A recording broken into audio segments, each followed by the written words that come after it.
పల్నాడు జిల్లా నరసరావుపేటలోని SRKT colony వద్ద ఓ వ్యక్తి ఉదయం దారుణ హత్యకు గురయ్యాడు. గుర్తు తెలియని మహిళ, ఓ యువకుడు హత్యకు పాల్పడినట్లు స్థానికులు తెలిపారు. కత్తితో పొడిచి హత్య చేసి పరారైనట్లు తెలిసింది.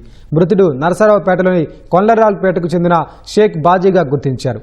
అతడు ద్విచక్ర వాహనంపై వెళ్తుండగా ఈ ఘటన జరిగినట్లు సమాచారం. స్థానికులు బాజీని వెంటనే ప్రభుత్వ వైద్యశాలకు తరలించారు.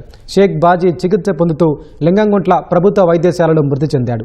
హత్య ఘటనపై నరసరావుపేట గ్రామీణ పోలీసులు కేసు నమోదు చేశారు. ఓ హోటల్లో షేక్ బాజీ పనిచేశాడని, అతడి వద్ద డబ్బులు తీసుకున్నాడని మృతుడి భార్య తెలిపింది.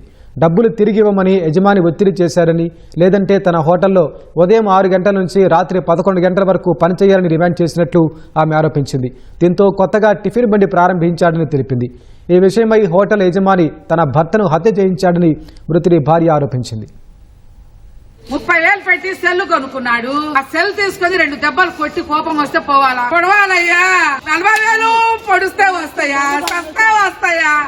ఈ పిల్లలకి ఏం చేయాలా? నేను బుడ్డ పిల్లయ్యా, 3 సంవత్సరాల పిల్ల, నేనేం చేయాలయ్యా? అది చదువుకుని పెళ్లి చేశాడయ్యా.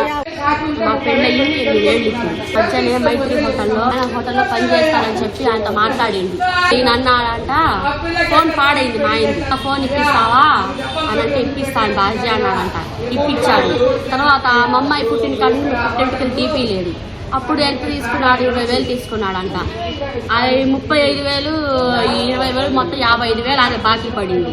అయితే ఇప్పుడు ఆయన అంటున్నాడు, నువ్వు పొద్దున్న 4 వచ్చి రాత్రి 11, 12 వెళ్ళాలా ఇంటికి అని చెప్పి అన్నాడంట. ఆ టైం అయితే నాకు కుదరదన్నా అని చెప్తే అంటే టైం లీళ్ళకి ఏమొచ్చిందో ఏమో దేవుడు ఎరగాలని నాకు తెలియదు. ఇంకా నేను ఇప్పించిన ఫోన్ ఉంది కదా, ఆ ఫోన్ నాకు ఇచ్చేయి, లేదంటే నీ బండి, లేదంటే నా డబ్బులు, ఈ 3 అడిగాడు. అతను ఇంటికాడికి వచ్చాడు మొన్న. అడిగితే అన్నా నువ్వు ఇప్పుడు ఎప్పుడంటే ఎట్టా అని చెప్పి అప్పుడు పోలీసులు ఫోన్ చేసి కేసు పెట్టాడు. మా ఆయనే అది చేశారు. రఘుని పన్న సరుకులన్నీ తీసుకొచ్చి పెట్టి శుక్రవారం రోజు హోటల్ పెట్టాడు. సోమవారం టిఫిన్ పెడదాం అమ్మాయి అన్నాడు. ఇడ్లీ పిండి చట్నీ కానీ రెడీ చేసుకొని వచ్చాడు మూటలు పెట్టి.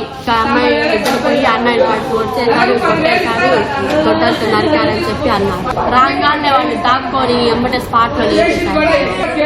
ఆరిఫ్ అండి అతని పేరు. వాళ్ళ మనుషుల్ని పెట్టి ఆయన చేయించారు.